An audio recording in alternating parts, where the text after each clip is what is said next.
Bom dia a todos vocês associados ao Grupo GV. Nós estamos iniciando um treinamento hoje, continuando na verdade, um treinamento sobre a prescrição farmacêutica, módulo 3.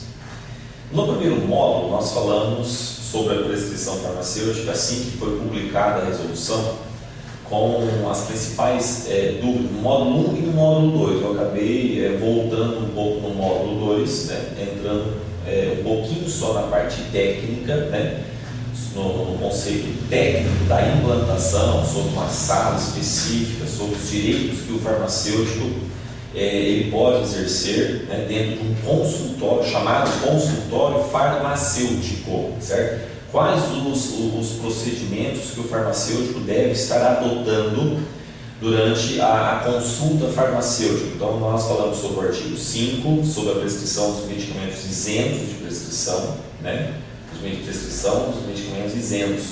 Nós falamos também do artigo 6, da resolução do Conselho Federal de Farmácia, 585, se eu não me engano, isso daí, na semana passada. Falando um pouco sobre a prescrição pelo farmacêutico de medicamentos que exigem a prescrição do médico em alguns critérios. E hoje nós estamos aí iniciando o módulo 3, que nós vamos falar hoje sobre a prescrição farmacêutica no modelo já da consulta farmacêutica. Então nós farmacêuticos nós temos que se preparar para sermos um profissional da área clínica, para sermos um profissional que realmente nós vamos promover saúde, um profissional que promove saúde, um profissional que previne doenças crônicas degenerativas. Para isso daí, nós precisamos, claro, sem dúvida alguma, de conhecimentos técnicos, científicos, sobre as diversas patologias, as diversas alterações orgânicas no qual ocasionam um sintoma, um sinal clínico, mas não a título de você diagnosticar, porque nós não somos profissionais de diagnosticar doenças, nós não temos propebiótico, nós não temos uma semiologia clínica, mas nós somos profissionais especializados na área farmacológica, na área farmacotécnica, na farmacoterapia. Pelo menos nós devemos assim ser considerados profissionais capacitados na área da farmacoterapia. Eu sei que muitos farmacêuticos não estão preparados realmente para trabalhar na área da farmacoterapia, desde a época da faculdade talvez não fez uma farmacologia clínica, uma farmacoterapia bem elaborada, e aí realmente agora vai apresentar algumas grandes dificuldades. Por quê? Porque realmente a farmacoterapia demanda de um conhecimento, ela está voltada principalmente a alguns pilares da farmacologia clínica, que envolve a farmacocinética, a farmacodinâmica, uma boa informação sobre a fisiologia, de como funciona todo o nosso organismo, e também dos principais sintomas, sinais clínicos de algumas patologias. Então nós tivemos a patologia, lá na patologia que estuda as doenças, os principais sintomas e sinais clínicos para cada patologia, e também um conhecimento abrangente sobre a área da bioquímica, onde nós vamos estudar o metabolismo celular, algumas alterações do metabolismo, as grandes inversões do metabolismo, os efeitos rebote, as alterações do déficit capilar, da glicemia, da dislipidemia, do colesterol, da retenção de sódio, o mau funcionamento do organismo, juntamente com uma síndrome multimetabólica.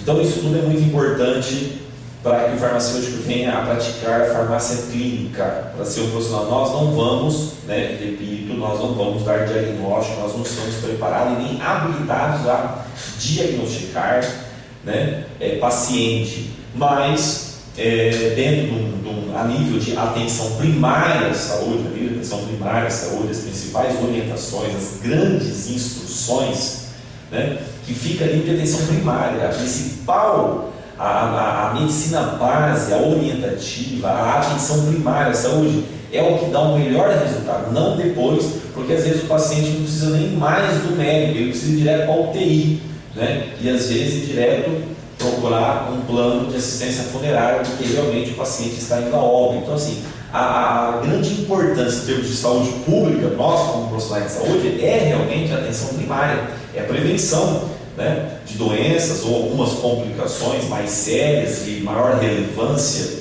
ou até mesmo a promoção de saúde, de qualidade de vida, porque você que está me assistindo pela TV, ou pela Twitchcam, ou por uma fita de DVD, eu tenho certeza que você tenha formação, tem capacidade, se realmente você está preparado. Talvez eu respeite a sua opinião, porque muitas vezes você, farmacêutico, não queira atuar na parte clínica, mas é muito legal, é muito bacana, é muito bonito. Eu acho que é a grande essência do farmacêutico.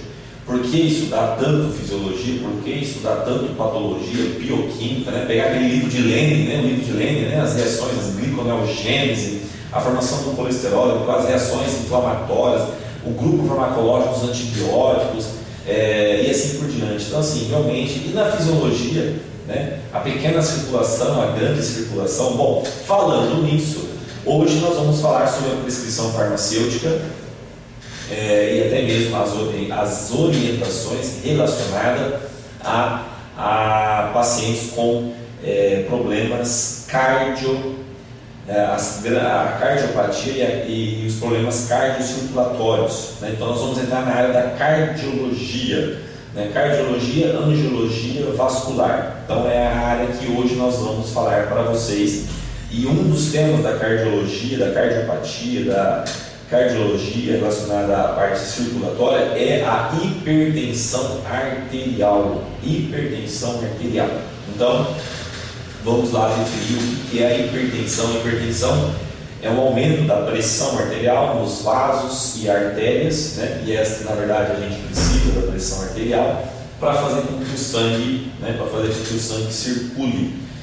Para fazer com que o sangue circule. Por que o sangue tem que circular? Porque ele precisa oxigenar todas as nossas células, né? Se nós somos aí um indivíduo de estatura média, peso médio, percentil 50, eu diria que nós temos aí aproximadamente 3 trilhões de células. E todas as células, elas precisam ser oxigenadas. Nosso combustível não é o oxigênio, e sim o metabólito do oxigênio, que é o ATP, que é a adenosina trifosfato. Então, eu preciso da circulação para oxigenar o meu sangue, todo o meu organismo, né? Principalmente o sistema nervoso central, né? Que são células nervosas, neurônios, são células que aceitam apenas oxigênio, aceitam apenas carboidratos, né? Como fonte de energia, não é isso? Então, realmente, a hipertensão arterial, a pressão arterial, ela é muito importante. E acontece que, em alguns casos, alguns pacientes, você que vai fazer a consulta farmacêutica, alguns pacientes começam a ter uma descompensação dessa pressão arterial. E, na verdade, quem controla a pressão arterial, nós temos vários mecanismos, mas os dois principais não são os pré-receptores e os baroreceptores, né? Os pré-receptores que ficam na coronária e os baroreceptores que ficam na aorta, né? São os dois sensores aí que está programado, né, a manter a pressão arterial a 120 milímetros de mercúrio por 80, né? Ou 12 por 8 ou 11 por 10, no qual, digamos de passagem, que em termos de avaliação, de mensuração, de até 13 por 9, em algumas literaturas é uma pressão ainda, uma certa intolerância, mas ainda não fala ainda que o paciente é um paciente hipertenso, tá?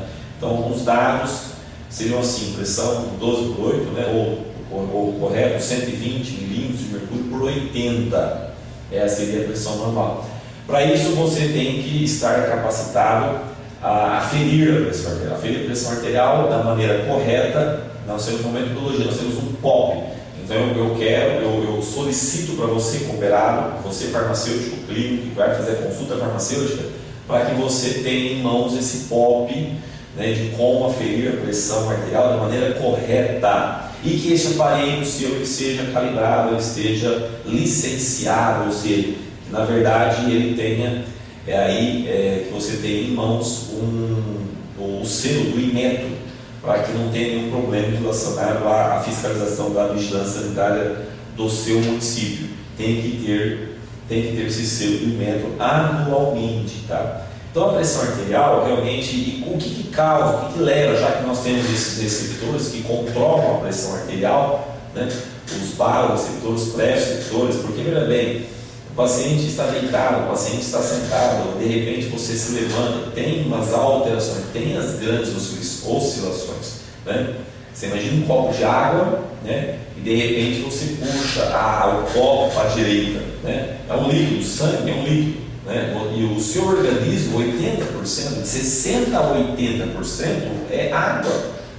Então você imagina, né, um copo com água, a água, se você puxar a água ela tende a derramar.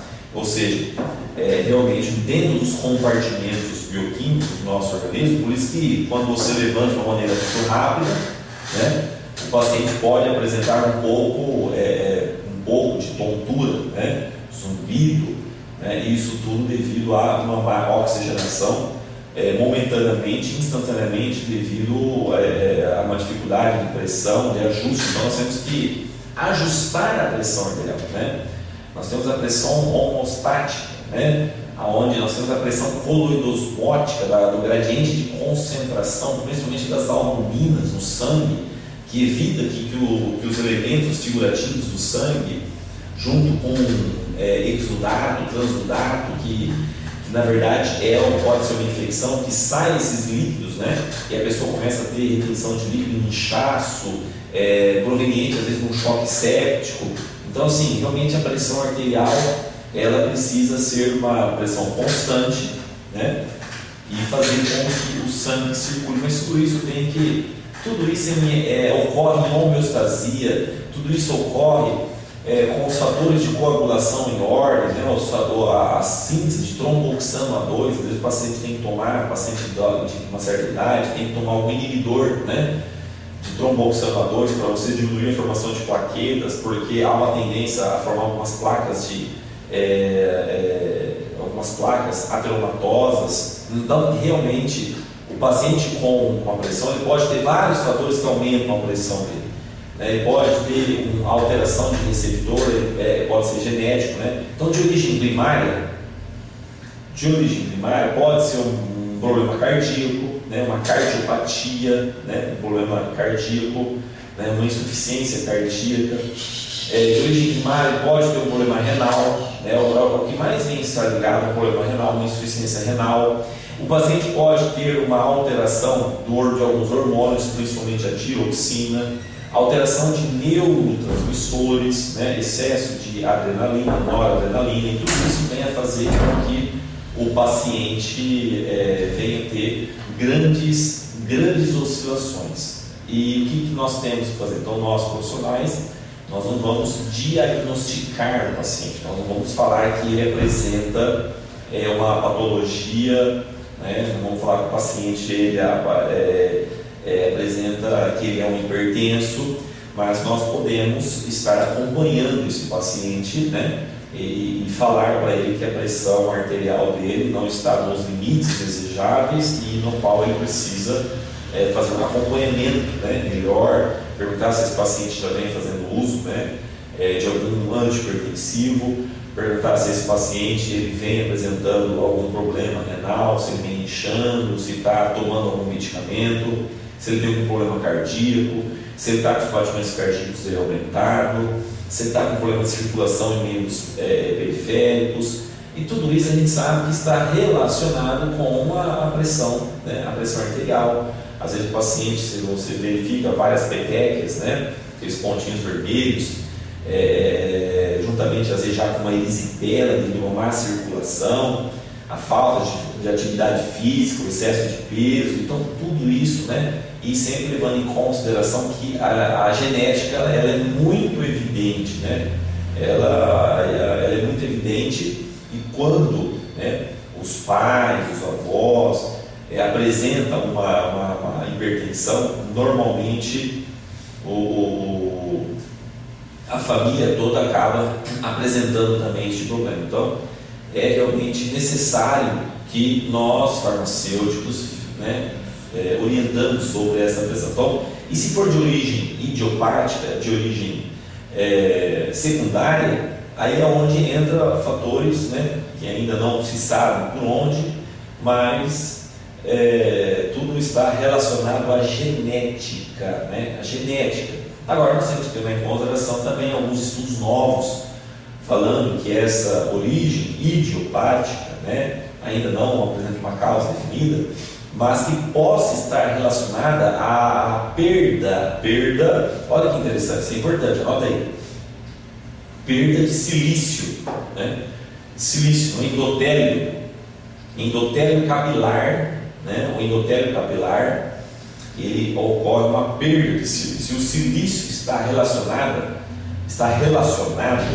né, com a liberação de óxido nítrico, né? O óxido nítrico promove uma vasodilatação, né? O óxido nítrico promove uma vasodilatação, e isso com a perda de silício começa a ter um enrijecimento da parede das artérias, porque já não ocorre mais uma vasodilatação, então começa a ocorrer algumas alterações de pressão.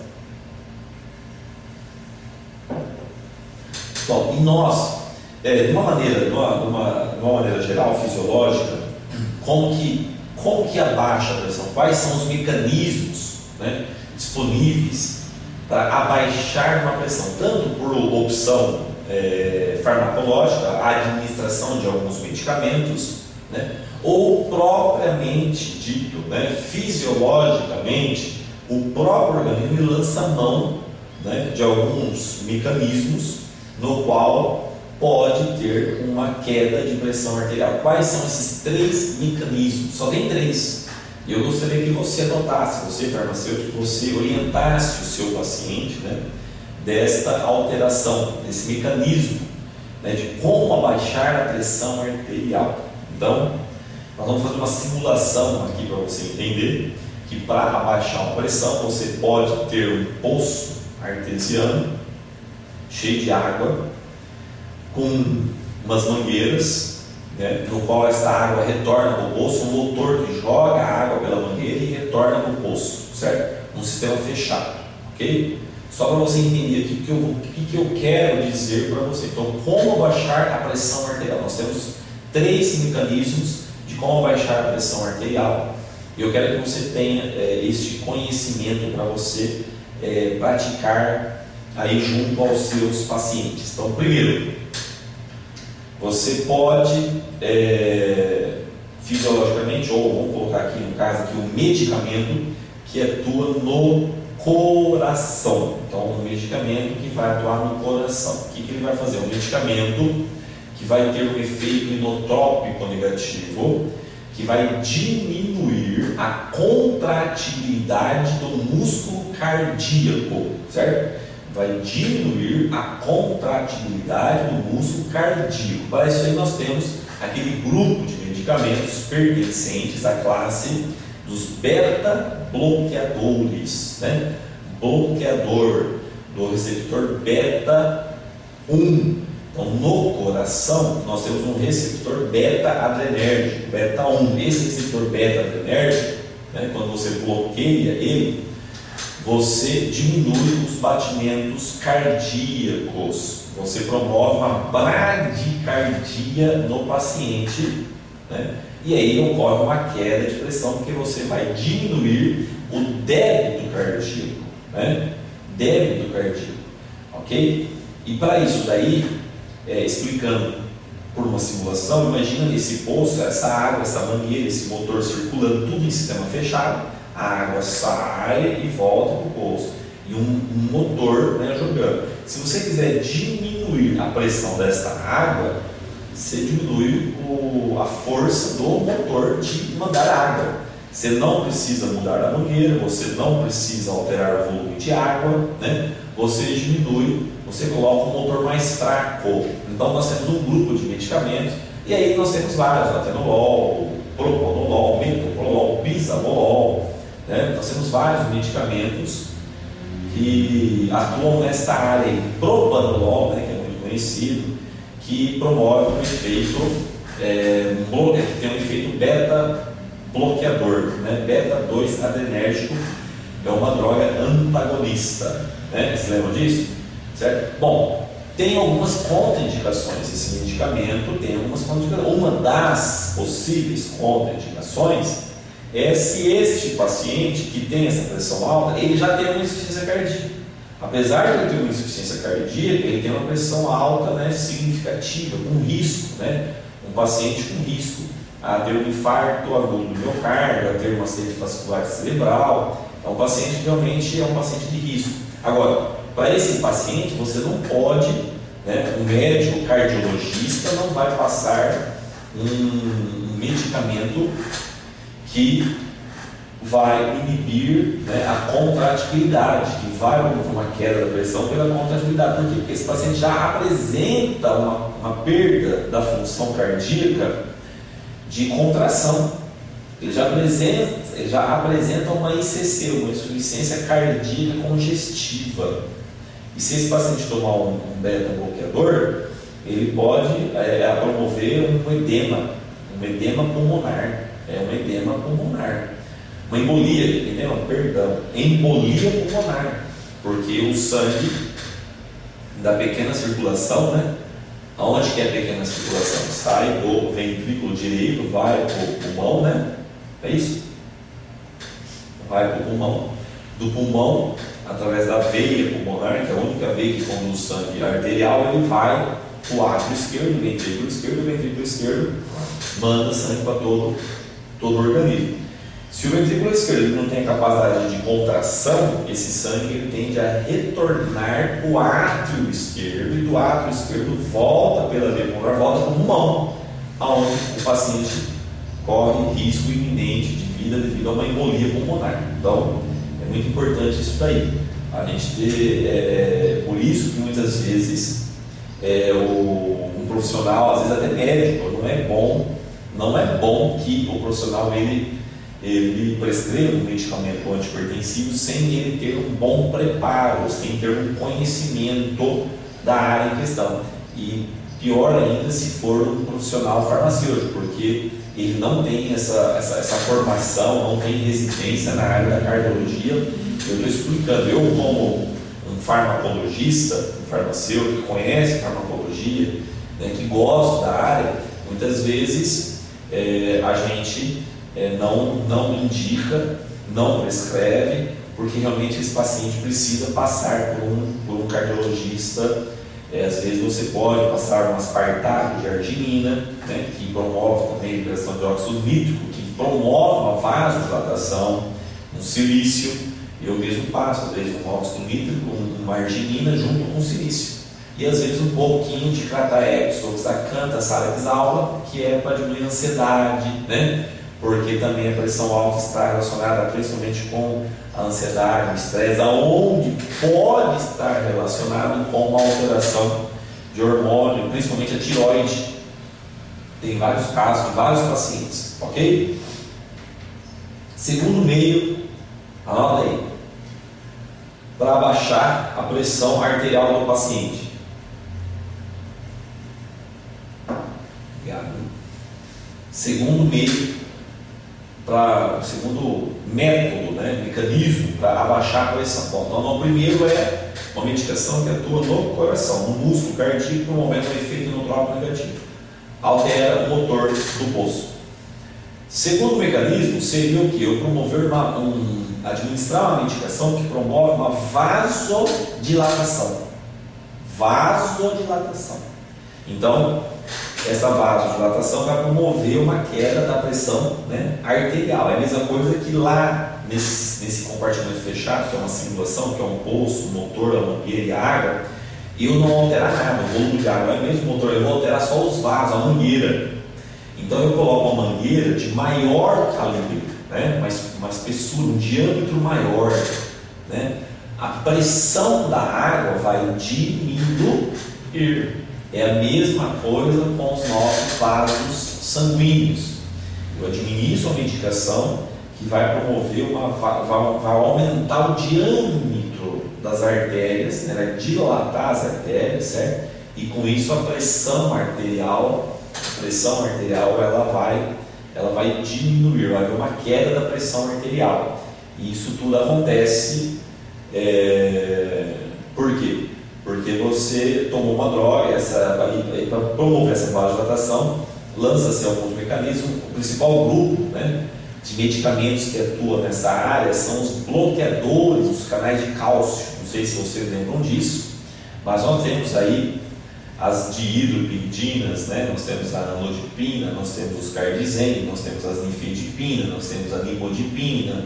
São várias as medicações que atuam, né, como vasodilatadores. Aí nós temos algumas coisas mais específicas, né? Uma nifedipina já seria mais membro, uma amlodipina já um nível sério de ação mais das próprias artérias coronárias, né, para proteger o próprio músculo cardíaco, certo? Então, uma droga que atua nos vasos, ela vai promover uma vasodilatação. Isso ocorre porque ocorre quando você bloqueia o cálcio, os canais de cálcio, você faz com que o cálcio saia dos retículos sarcoplasmáticos, né?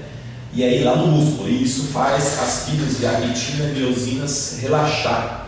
Então ela relaxa as fibras de actina e miosina. Isso na histologia a gente estuda, né?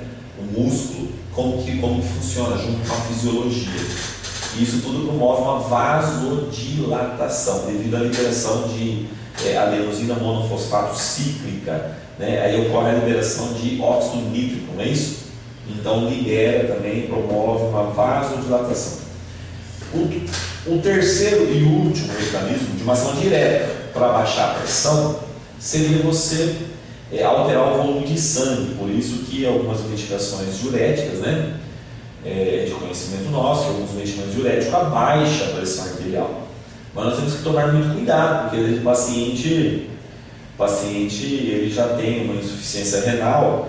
E a grande maioria dos diuréticos, né, principalmente o diurético de alça, né, o diurético de alça, de Ehlen, né, se eu não me engano é isso, que promove uma vasodilatação, que promove uma diurese, né, bem acentuada, forte, evidente, né, onde inibe a reabsorção de sódio, né, e aí onde o sódio vai, a água vai atrás, não é assim? E você tem um efeito bem... A gente usa muito, né, a furosemida, que tem efeito aí muito forte, bem evidente, é usado até para edema cerebral. E o que a gente vê no dia a dia, muitas vezes, profissionais, às vezes nem só médicos, às vezes até donos de farmácia, até mesmo farmacêuticos, prescrevendo, indicando, sem controle nenhum, o furosemida, cometendo um crime contra a saúde pública, né? Porque a furosemida realmente, para emagrecer, né, não pode usar nenhum, mas imagina furosemida para emagrecer, diurético para emagrecer, né? Que precisa, muitas vezes, enganar o paciente, porque ele vai perder lá uns 3, 4 quilos, a pessoa vai achar que emagreceu e ela está, né, às vezes até uma desidratação, né, devido ao uso de... e até pode promover uma insuficiência renal. Então, para abaixar a pressão arterial, a gente pode usar uns diuréticos. E aí nós temos alguns medicamentos que tem, isso daí lá no poço, a mangueira, o motor, era só alterar o volume de água, né, que vai circular por essa mangueira. Então, se eu diminuir o volume de água, eu não mexo com a mangueira, não mexo com o motor, ele vai promover então uma queda da pressão arterial, porque o volume de água injetada é menor. Ok? Essa é a simulação. Então, são os 3 grandes mecanismos. Mas nós temos drogas, né, farmacoterapêuticas, que às vezes tem uma ação não única, tem uma ação bilateral, não é unilateral. No caso, por exemplo, dos bloqueadores de angiotensina, né, dos inibidores de canal os inibidores da enzima conversora de angiotensina também, é um outro grupo, captopril, lisinopril, ramipril, enalapril, e os bloqueadores de angiotensina também, né, valsartan, losartan, candesartan. Então são vários aí que atuam no sistema renina-angiotensina 1, angiotensina 2, aldosterona, né? Lembra disso? Renina transforma em angiotensina 1, angiotensina 1 transforma em angiotensina 2, angiotensina 2 ela promove vasoconstrição e estimula a liberação de aldosterona. A aldosterona faz com que o sódio seja reabsorvido, ou seja, aumenta o volume de água no sangue. Se você bloquear a angiotensina, ou porque inibe a conversão de renina, ou porque bloqueia propriamente dita angiotensina, no caso dos valsartan, losartan, né? Bloqueador de angiotensina, você promove diretamente uma vasodilatação, né? E também, quer sim, quer não, você promove um efeito leve diurético, porque você diminui a aldosterona, né? Diminuindo a aldosterona, vai diminuir a captação de sódio, ok? Então, e nós farmacêuticos, eu quero passar para como funciona a fisiologia para você em seguida estar orientando o seu paciente. Então, é necessário sim. Então, as principais causas do aumento de pressão: sedentarismo, obesidade, sedentarismo, obesidade, dislipidemias, né? Faz com que o sangue fique muito viscoso, e isso, né, tem um agravante juntamente com o risco, né, da formação de placas de ateroma, promover uma obstrução significativa, e a pessoa tem uma trombose, tem uma embolia, ter um acidente vascular cerebral, né? Então é interessante a gente estar solicitando às vezes exames, né, de colesterol, de triglicerídeos, né, de glicose, para estar acompanhando esse paciente, né? Aferindo a pressão arterial dele constante, orientando alguma medicação que ele venha estar tomando, encaminhando este paciente para o médico. E de uma maneira simples, natural, você pode estar administrando alguns fitoterápicos, que aí já é da sua habilidade, da sua profissão. Eu falei do silício, de 50 miligramas, falei da arginina, de 1 grama, 2 gramas ao dia, que ajuda a baixar a pressão, do Crataex, oxacanta, do Salexal, né? Que esses dois ativos estão presentes em alguns medicamentos aí, do maracujá, passiflorina, coisas simples, naturais, que podem, né, ajudar a diminuir a pressão. Você pode dar uma marcavalinha, uma centelha asiática, que ele ajuda a eliminar um pouquinho de líquido, né, aumenta um pouco a diurese, às vezes o paciente está tendo um pouco de retenção. Orientar ele a diminuir o consumo de sal, uma alimentação mais sadia, sal o mínimo possível, falar para ele que a Sociedade Brasileira de Cardiologia recomenda uma dosagem máxima de sal por dia, durante todo o dia, 6 graminhas, é muito pouco. Imagina, às vezes uma salada na hora do almoço, ele já consome essas 6 gramas. Então é necessário que ele diminua o consumo, né? O consumo excessivo de sal. Isso é muito importante, que ele faça uma atividade física controlada também, porque você está com a pressão alta, vai esforçar, pode ter um derrame no infarto. E as pessoas não sabem disso. Então, assim, é importante a consulta farmacêutica, é de grande importância, a atenção primária é muito importante, pode promover saúde e prevenir, né, uma complicação muito séria, né? Tem alguns fitoterápicos, né? IP roxo, uva ursa, que promovem também uma queda de pressão, ajuda, né, a controlar essa pressão arterial. Então, nós farmacêuticos podemos estar orientando. Agora, a prescrição, vamos fazer a prescrição, tudo aquilo que a gente realmente tem conhecimento, está em literatura, né, ciência, que a gente não quer para nós, a gente não pode desejar para o outro. Então tem que ser uma coisa muito responsável. E eu sei que pressão arterial é uma coisa bem dinâmica, bem complexa. Às vezes o paciente está com uma pressão alta porque ele está com um problema mais sério, né? Às vezes precisa fazer um eletrocardiograma, ele precisa fazer um Doppler, né? Às vezes da carótida, tem tudo isso. Às vezes o paciente está com tontura, labirintite, isso pode ser que ele tenha uma obstrução das carótidas. Então realmente você tem que ter uma boa formação, tem que fazer uma boa anamnese dos sintomas clínicos desse paciente, para que você tome alguma conduta terapêutica dentro daquilo que lhe é permitido. Eu sei que realmente para a pressão, para a parte cardiológica, nós ficamos muito limitado, porque realmente esse paciente precisa de uma avaliação de um profissional cardiologista, né, especializado na área. Então, o aumento de pressão pode ser de diversas causas, né, mas atividade física dá para você saber, consumo de sal, né, paciente todo 2, 3 dias churrasco, sal, bebida alcoólica, sim ou não? Fuma, não faz atividade física, está obeso, né? Há uma tendência natural do paciente ter um aumento de pressão, né? Os pais são todos hipertensos, avós, tios, tudo, então assim, é uma coisa muito simples. E às vezes é necessário a gente estar encaminhando sim com a avaliação, e aí a gente pede que o paciente está retornando no nosso consultório para estar encaminhando, orientando a posologia, a administração dessa medicação.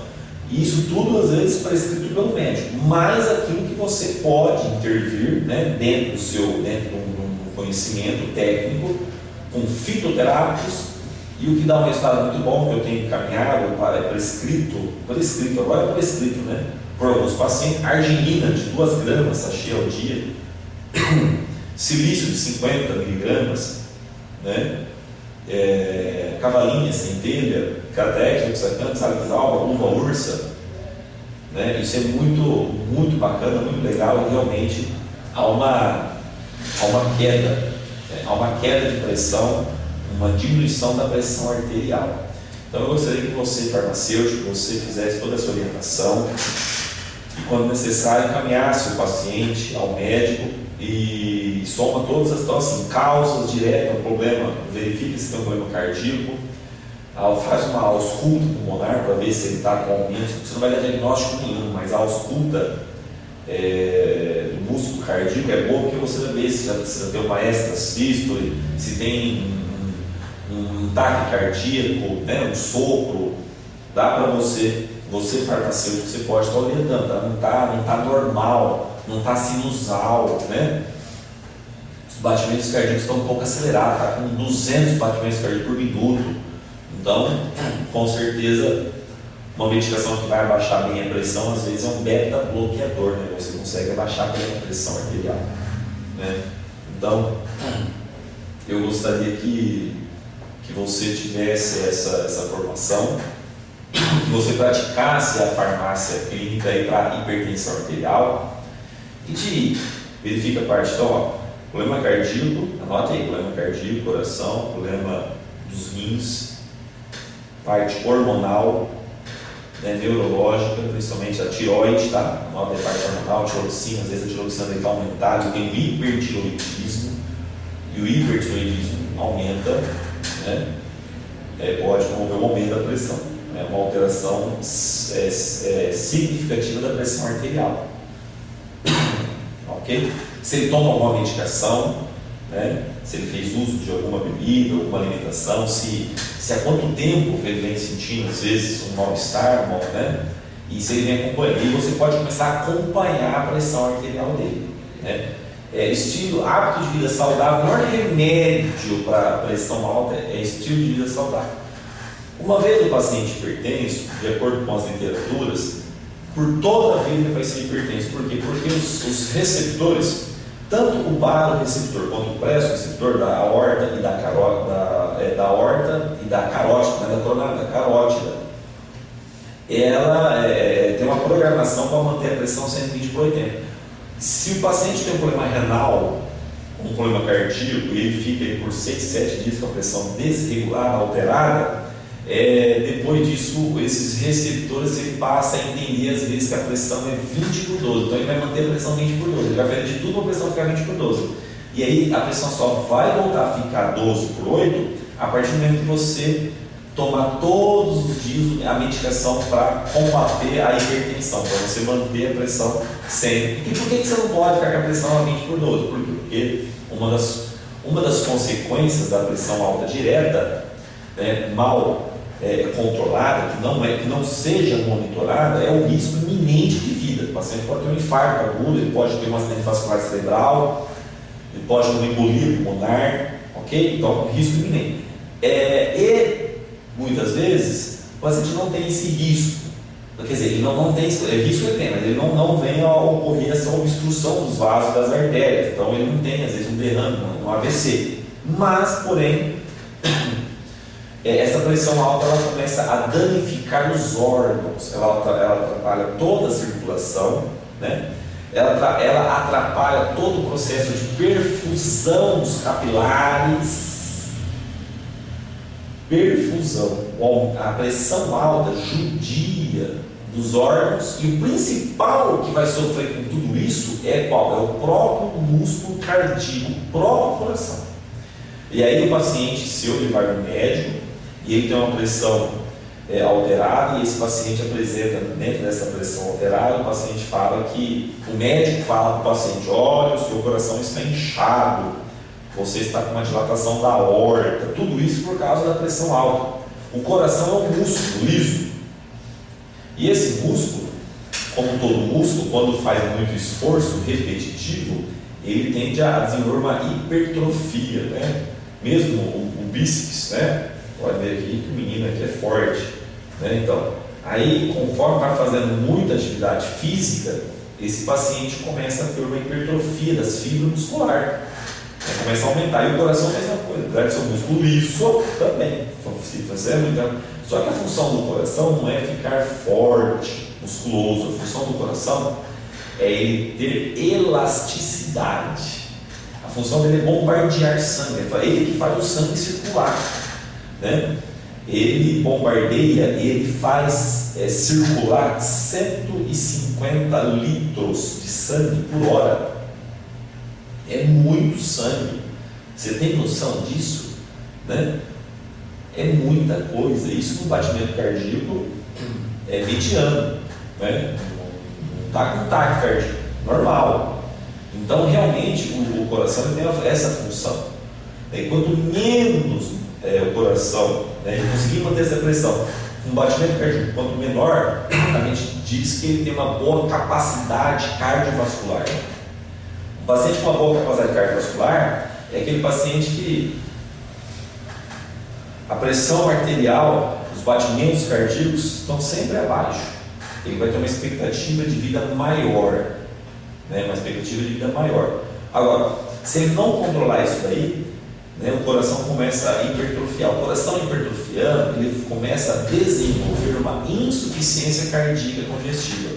E essa insuficiência cardíaca congestiva não tratada também, o paciente começa a correr o risco de vida devido ao risco de uma embolia pulmonar, porque o sangue retorna para o pulmão.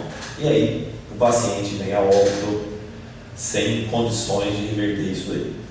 Tudo bem, gente? Então, hipertensão arterial, para você farmacêutico fazer todas essas orientações. Nós temos um trabalho aqui, nós temos as monografias, tá? Sobre hipertensão de origem primária, secundária, né? O grupo de medicações, que é turma de maneira abrangente, eu passei aí os 3 possíveis mecanismos, né? Para você promover uma queda de pressão, abaixar a pressão arterial e as consequências da pressão arterial direta, que seja uma obstrução, e indireta, alterar a circulação, a oxigenação dos tecidos, dos órgãos e principalmente o próprio coração, que aí vai fazer muita força, porque o sangue consegue entrar dentro da aorta, os vasos estão contraídos e o coração tem que fazer muita força para o sangue entrar. E aí é onde o coração começa a hipertrofiar, a aorta começa a dilatar e começa a gerar outros problemas como insuficiência cardíaca. Tá? Então é muito importante essa orientação para você farmacêutico. Você farmacêutico vai atuar na área clínica e você prescrever fitoterápicos, tem vários, nós temos uma literatura muito abrangente. Solicita para nós alguns fitoterápicos que o resultado para abaixar a pressão, que controla, que tem um efeito diurético, né? Que diminui um pouco a ansiedade. E não esqueça da arginina, 2 gramas por dia, promove uma baixa rotação. Claro que isso, o paciente tem um problema renal, a arginina é um aminoácido, né? Tem que verificar tudo isso aí, as condições renais, né? A função renal desse paciente. Silício é um mineral, não tem problema nenhum, não tem nenhuma contraindicação, 50 mg ao dia, porque ele vai aumentar a complacência vascular, aumenta a complacência vascular, diminuindo também a pressão arterial. Tá ok? Gente, próximo módulo, prescrição farmacêutica, módulo 4, aí nós vamos dar sequência aí no nosso treinamento para você praticar a farmácia clínica. Busque os seus conhecimentos, busque as atualizações, as monografias, solicite com o grupo GV alguns trabalhos, algumas monografias para hipertensão arterial, controle, o que você, farmacêutico, pode prescrever, né, dentro do âmbito profissional, natural, que venha a melhorar a nível de atenção primária, né, prevenção de doenças e promoção de saúde. Tá ok? Um grande abraço e até o próximo curso.